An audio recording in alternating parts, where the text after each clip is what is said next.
और 24 करोड़ श्रद्धालुओं को सुगम यात्रा में परिवहन निगम ने उस समय एक अच्छी भूमिका का निर्वहन किया था।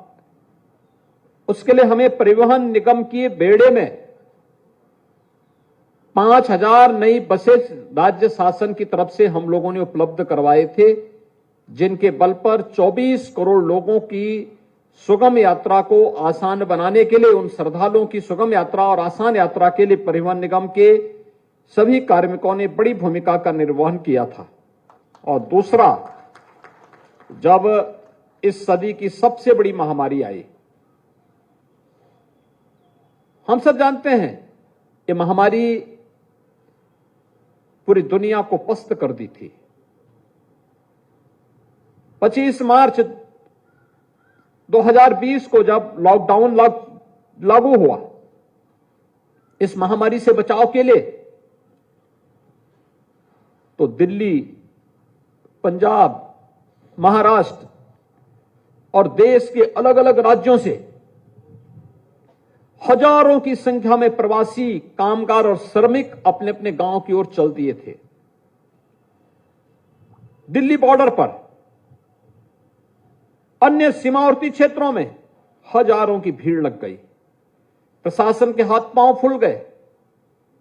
क्या होगा, एक तरफ लॉकडाउन और दूसरी तरफ यानी 25 को लॉकडाउन लगा और 27-28 में दृश्य सड़कों पर मंजर देखने को मिल रहा था। तब मैंने इमरजेंसी में परिवहन निगम की ही बैठक बुलाई थी और बैठक बुला करके मैंने कहा, भाई आपके पास कितनी बसें हैं? परिवहन निगम ने कहा कि हमारे पास 12 से 14 हजार की बसेस का बेड़ा है, हमें सुविधा मिलेगी, हम तत्काल इस कार्यक्रम को अपने हाथों में ले सकते हैं। मैंने कहा फिर देर मत करो। और देखते ही देखते परिवहन निगम के चालक, परिचालक, परिवहन निगम के सभी अधिकारीगण अगले 12 घंटे के अंदर अपने पूरे बेड़े के साथ गाजियाबाद में, सहारनपुर में, आगरा में, झांसी में और अलग अलग उन क्षेत्रों में जहां से भी प्रवासी कामगार और श्रमिक आ रहे थे, वहां पर एकत्र होकर के हरेक प्रवासी कामगार और श्रमिक को उनके गंतव्य तक पहुंचाने के लिए पूरी ईमानदारी के साथ लग गया था। जब व्यक्ति अपनी जान को बचा रहा था, उस समय परिवहन निगम के हमारे कर्मचारी अपनी जान की परवाह के बगैर प्रशासन के साथ कदम से कदम मिलाकर के लगभग 40 लाख तो कामगार और श्रमिक उत्तर प्रदेश के थे और 60 लाख बिहार, झारखंड, वेस्ट बंगाल, उड़ीसा, असम या फिर उत्तर प्रदेश की ओर से जाकर के मध्य प्रदेश, राजस्थान, उत्तराखंड, यहां सभी जगह के लोग थे। 1 करोड़ श्रद्धालुओं, 1 करोड़ नागरिकों को, प्रवासी कामगार और श्रमिकों को उनके गंतव्य तक पहुंचाने में बड़ी भूमिका का निर्वहन परिवहन निगम के चालक परिचालकों ने, पुलिस, होमगार्ड और अन्य प्रशासनिक अधिकारियों के साथ मिलकर के इन कार्यक्रमों को आगे बढ़ाने का कार्य किया था। दुनिया ने उसकी सराहना की कि देखिए संकट के समय किस जज्बे के साथ काम किया है उत्तर प्रदेश सरकार ने। अद्भुत कार्य था। और वही कार्यक्रम उसके उसी दौरान हम लोगों ने देखा था कैसे कैसे मंजर देखने को मिल रहे थे। कोटा में जो बच्चे प्रतियोगी परीक्षाओं की तैयारी कर रहे थे, उन बच्चों को सुरक्षित वहां से लाना, हमने 500 बसें भेजी थी परिवहन निगम की कोटा। हमारे चालक परिचालक गए, उन बच्चों को सुरक्षित ला करके उनके घरों तक पहुंचाने का काम किया। 15,000 बच्चे थे वहां, लगभग 4,500 बच्चे उत्तराखंड के थे। उसका अपना एक संदेश था कि संकट के समय हम अपने नागरिकों के साथ में हैं, और उस संदेश ने आपकी इस यात्रा को और स्वर्णिम बनाने में अपना योगदान दिया है। और आज जब यहां पर हम कार्य कर रहे थे, अभी हमारे परिवहन मंत्री कह रहे थे कि उनके प्रमुख सचिव लोक ही नहीं परलोक की बात भी करते हैं। मैं उनसे कहूंगा कि लोक की अच्छी यात्रा वे कराएं, परलोक की चिंता मत करें।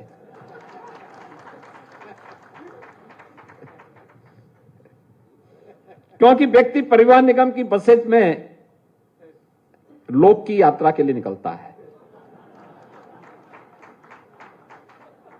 और होली के अवसर पर एक सौगात आप दे रहे हैं। 150 नई बसेज आई हैं। पिछली बार हम लोगों ने पैसे की व्यवस्था की थी, परिवहन निगम ने बसेज दी, और सबसे अच्छी बात की ये बसेज परिवहन निगम के ही वर्कशॉप में बन रही है। ये बड़ी बात है, हमें उसकी स्ट्रेंथनिंग करनी चाहिए। पुरानी जो बसेज हो चुकी हैं, 10 साल पुरानी बसेज अगर हैं, उनको स्क्रैप की तरफ ले जाकर के फिर से नई बसेज को खरीदने के लिए हम लोगों ने इस बार तो बजट में 1000 नई बसेज खरीदने के लिए 400 करोड़ रुपए दिए हैं परिवहन निगम को। और पहली बार इतना पैसा अलग से मिल रहा, कुंभ को छोड़ करके इतना पैसा पहली बार हम लोग दिए हैं।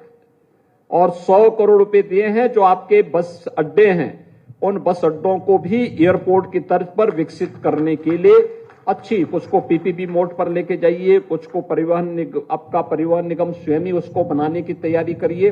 और ये पैसा इसलिए दिया गया है कि आपने संकट के समय उत्तर प्रदेश वासियों को और देशवासियों के साथ आप खड़े रहे, इसलिए हमें अपने बजट से पैसा देने में कोई संकोच भी नहीं हुआ। क्योंकि आपदा बता करके नहीं आती है, उसके लिए हमें सब तैयार होना होता है। और सब कुछ आपके पास है, सामर्थ्य आपके पास है, स्केल भी है और स्किल भी है, ये सब आपके पास है। उसके लिए अपने आप को तैयार करना, अपनी सामर्थ्य का एहसास हमेशा कराना। इस सामर्थ्य का एहसास लोक कल्याण के लिए होना चाहिए, विकास के लिए होना चाहिए, हड़ताल के लिए नहीं, अराजकता पैदा करने के लिए नहीं, सामान्य नागरिकों को परेशान करने के लिए नहीं, सामान्य नागरिकों को राहत देने के लिए इसका हमें उपयोग करना चाहिए। और ये सचमुच आज अच्छा है कि 75 जनपदों के लिए एक एक राजधानी सेवा। और सच्चाई तो यह होगी कि बलिया को जोड़ने के लिए परिवहन मंत्री जी ने रास्ता निकाला होगा, तो इसके लिए आखिर बलिया सीधे तो कोई उड़ के जा नहीं सकती थी, इसलिए उन्होंने कहा कि चलिए इसी बहाने सभी 75 जनपदों को हम जोड़ लेते हैं। लेकिन अच्छा प्रयास है, ये अच्छी बस सेवा आप दीजिए और राज्य सरकार इसमें भरपूर सहयोग करेगी। 75 बस सेवा आज शुरू होने जा रही, 75 जनपदों के लिए। होली के अवसर पर परिवहन निगम को पहले ही हम लोगों ने कहा था कि भीड़ भाड़ हो रही है बस स्टेशनों पर, रेलवे स्टेशनों पर, एयरपोर्ट्स पर। अगर हम अच्छी बस सेवा दे देते हैं तो उसका लाभ होगा लोगों को, कॉमन मैन को उसका लाभ होगा। आसानी से लोग अपने घर में जा सकते हैं, अपना पर्व और त्योहार मनाने के लिए आसानी से लोग जाएंगे। होली है, दीपावली है, विजयादशमी है, रामनवमी है, शिवरात्रि है, जन्माष्टमी है, यही तो आयोजन होते हैं जब व्यक्ति अपने घरों में जाकर के अपने सगे संबंधियों से मिल लेता है।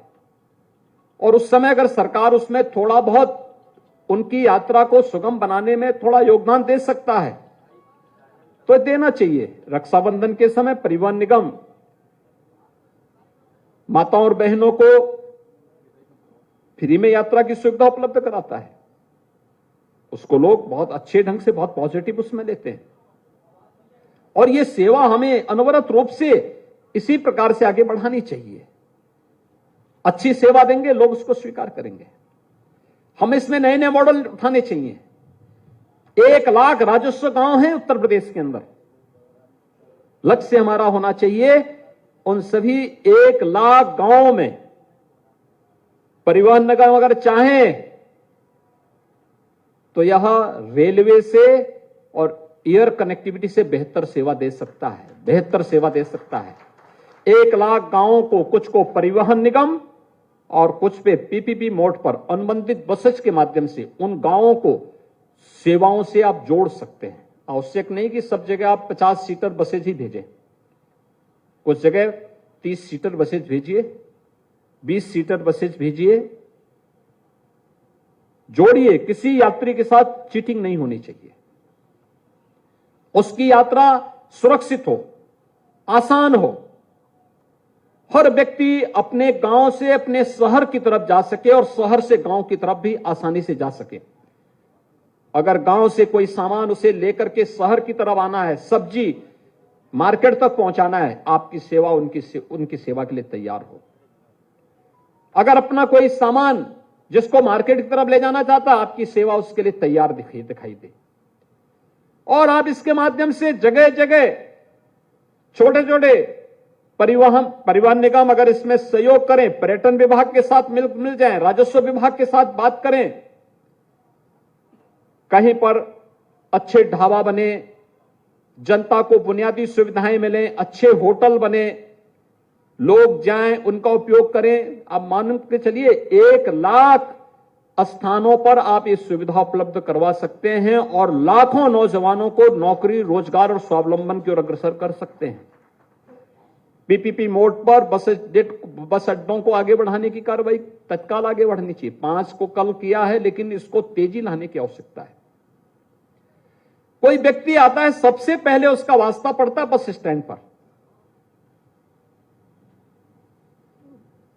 बस अच्छी हो, साफ सुथरी हो। हम अपने कार्मिकों को प्रशिक्षित करें इस बात के लिए। एक चालक है, उसका काम केवल आकर के स्टीयरिंग पे बैठना नहीं होना चाहिए। एक परिचालक है, वो केवल आकर के केवल टिकट ना काटें। हम पहले आए, देखें, वह बस हमारे लिए धर्मस्थल जैसा पवित्र होनी चाहिए, क्योंकि हमारी आजीविका का आधार बन रही है, दर्जनों लोगों की सुरक्षा का आधार बन रही है, उनके गंतव्य तक पहुंचाने का कार्य कर रही है। उसकी सफाई करें। उसको पहले से, अगर बस 8 बजे चलनी है तो 1 घंटे पहले आकर के हम पूरा उसकी फिटनेस चेक कर लें, देख लें कहीं कोई दिक्कत तो नहीं है। अगर हम नियमित रूप से इन कार्यक्रमों को करेंगे, देखेंगे, और कोई भी अगर टूट फूट हुई है तो तत्काल उसकी मरम्मत भी कर लें। आपके पास अपनी वर्कशॉप है। मैं एक बार एक राज्य में गया था, दूसरे राज्य में, उत्तर प्रदेश के बाहर, तो उस बस की केवल बॉडी थी, एक भी ग्लास नहीं था। तो मैंने लोगों से कहा, मैंने कहा ऐसे क्यों? साहब जो है कम से कम इसी बहाने हवा आ जाती है इससे। तो हमने कहा ग्लास क्यों? कोई एक भी शीशा नहीं था। लोगों ने उसको अपना उसका हिस्सा बनाया हुआ है। ठीक नहीं है। देखिए, एक नागरिक की सुरक्षा, अगर कोई गिरी जाए, कोई बच्चा ही नीचे झांकते हुए तेज स्पीड के दौरान नीचे गिर जाए, क्या स्थिति होगी? हमें उसकी सेफ्टी एंड सिक्योरिटी दोनों के ध्यान तो रखना ही पड़ेगा। ऐसे ही चालक परिचालक का मेडिकल फिटनेस, ये नियमित क्रम का हिस्सा बनना चाहिए। इसके लिए उप मुख्यमंत्री पाठक जी हैं, उनके साथ एक एमओयू परिवहन निगम को करना चाहिए और इस बात के लिए विभाग के साथ करना चाहिए कि नियमित रूप से स्वास्थ्य विभाग के हॉस्पिटल्स में या उनके इंपैनल्ड हॉस्पिटल में उनकी नियमित हेल्थ चेकअप की व्यवस्था हो और उसमें तत्काल उसकी सूचना आपके पास भी हो। जैसे आपने यहां राही ऐप बनाया है बस बुकिंग के लिए, उसको हम ऐसे ही व्यवस्था भी दें कि किस परिचालक का मेडिकल फिटनेस ठीक है, जो बस चलाने लायक नहीं। क्योंकि बहुत सारे ऐसे भी होंगे कि जो आंख से दिखाई नहीं दे रहा होगा, लेकिन स्टीयरिंग पे बैठे अंदाजे से गाड़ी चलाई जा रही है।